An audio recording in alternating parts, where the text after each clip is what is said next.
अनंतकोटि ब्रह्मांड नायक राजाधिराज सच्चिदानंद सद्गुरु श्री ब्रह्म चैतन्य महाराज की जय। श्री राम समर्थ। 11 जनवरी। नाम का सूक्ष्म स्वरूप। यह प्रश्न अक्सर पूछा जाता है कि राम राम कहने से राम की प्राप्ति कैसे होगी, और इसके लिए उदाहरण दिया जाता है कि कोई व्यक्ति नौकरी का अपनी कोठरी में बैठकर जप करेगा तो क्या उसे नौकरी मिलेगी। प्रकट रूप में यह उदाहरण ठीक जचता है, लेकिन थोड़ा सा सोचने पर ज्ञात होगा कि यह उदाहरण यहां ठीक नहीं जचता। यह जो उदाहरण हम देना चाहते हैं उन दोनों के गुणधर्म समान होने चाहिए। राम राम और नौकरी के परिणाम परस्पर विरोधी है। राम राम जपने का अंतिम परिणाम राम प्राप्ति में अर्थात स्वयं के विस्मरण में होता है। इसका मतलब देह बुद्धि से देह के परे जाने में है, यानी राम राम जपने का परिणाम स्थूल से सूक्ष्म के पार जाना है, किंतु नौकरी का प्रकार और परिणाम इसके ठीक विपरीत है। वैसे मूलतः नौकरी कल्पना सूक्ष्म है, फिर भी नौकरी मिले इसलिए 10-12 लोगों की खुशामद करनी पड़ती है। उसके बाद नौकरी देने वाला मिलेगा, फिर हमें शायद नौकरी मिलेगी। इसका मतलब नौकरी की कल्पना सूक्ष्म से स्थूल की ओर जाने वाली है, किंतु राम नाम जपने का प्रकार स्थूल से सूक्ष्म की ओर या शायद सूक्ष्म से परे जाने वाला है। अतः यहां यह स्पष्ट होता है कि नौकरी का उदाहरण यहां अयोग्य है।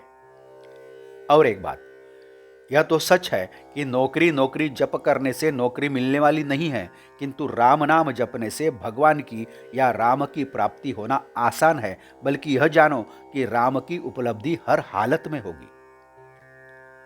यह हमने अभी जाना कि नौकरी की मूलतः कल्पना मात्र है, और नौकरी प्राप्त करने के लिए अन्य किन किन बातों को जुटाना पड़ता है यह भी हमने देखा। उसी प्रकार मकान बनाने की कल्पना के बारे में भी सोचिए। यदि हम चाहते हैं कि कल्पना मात्र न रहकर उसे यदि यथार्थ में उतारना चाहते हैं तो मकान बनाने के लिए आवश्यक सभी चीजें प्राप्त करनी पड़ेगी। यह कार्य कितना जटिल होता है और अनिश्चित होता है यह भी हम जानते हैं। राम नाम जपने का उद्देश्य स्थूल से सूक्ष्म के पार जाना है। तात्पर्य, जो घर सभी दृष्टि से पूरा भरा हुआ है और परिपूर्ण है, उसकी एक एक वस्तु बाहर फेंक कर उसे खाली करना है। यदि हमारी तीव्र इच्छा होगी तो मकान खाली करना सरल सहज संभव है। अर्थात नौकरी जप करने से नौकरी मिलना जितना कठिन, उसके ठीक विपरीत राम नाम जपने से राम की उपलब्धि करना सहज है, निश्चित है। अतः राम राम जपने से राम की प्राप्ति कैसे होगी, ऐसी शंका मन में निर्माण न करते हुए राम नाम जपना चाहिए। मन के दुख का कारण देह बुद्धि है, उसे मिटाने का एक ही उपाय है, प्रेम से नाम स्मरण करते रहना चाहिए। उससे मन का मैल धुल जाएगा। नाम स्मरण ही राम की उपलब्धि करा देगा। हमारे मन में वैसी लगन और तड़पन चाहिए।